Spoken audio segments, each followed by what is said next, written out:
Le message du jour vous est présenté par notre frère Marc.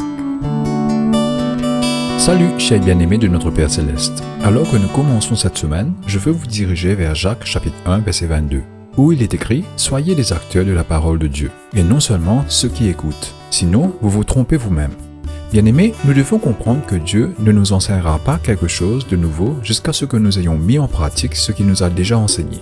Dieu ne s'occupe pas simplement de satisfaire notre curiosité. Il nous dit quelque chose et il attend que nous agissions en conséquence. Une fois que nous avons agi, nous passons à l'étape suivante. Pardonnez-moi bien-aimés d'être impoli, dur avec vous. Mais il y a certaines réalités, vérités, qui doivent être dites pour nous secouer de notre sommeil spirituel. Vous voyez bien-aimés, Dieu veut que vous appliquiez la vérité que vous avez apprise et que vous n'avez rien appris si vous ne le mettez pas en pratique. Bien-aimés, il ne suffit pas pour moi de prêcher la Bible et il ne suffit pas pour vous de lire la Bible. Nous devons faire ce que la Bible nous enseigne. Et c'est ce que Jacques nous ordonne de faire. Et si nous ne nous en tenons pas à la parole, alors Jacques ajoute, nous nous trompons nous-mêmes. De plus, si nous ne faisons pas ce que la Bible enseigne, alors nous ne le croyons pas vraiment. Bien-aimés, c'est ce que nous voyons dans l'histoire de Belshazzar, dans le livre de Daniel. Il a tout perdu parce qu'il n'a pas mis en pratique ce qu'il avait déjà appris. Il a fièrement refusé d'apprendre les leçons que Dieu avait enseignées à son grand-père, le roi Nebuchadnezzar. Veuillez lire toute l'histoire dans le livre de Daniel.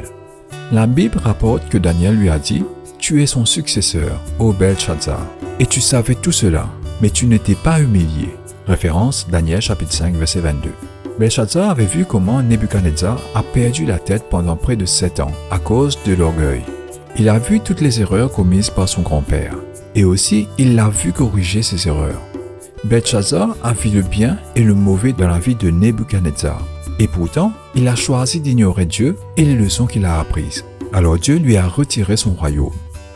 Belshazzar savait, mais il n'avait pas appris. Est-ce que nous correspondons à cette image, bien-aimés? Cela me rappelle la leçon de 2 Timothée chapitre 3 verset 16 à 17. Veuillez lire toute l'écriture. Bien-aimés, nous devons comprendre la différence entre connaître et apprendre. Vous pouvez savoir beaucoup de choses, mais si vous n'agissez pas en conséquence, vous n'avez rien appris. Dieu veut que nous mettons en pratique la parole.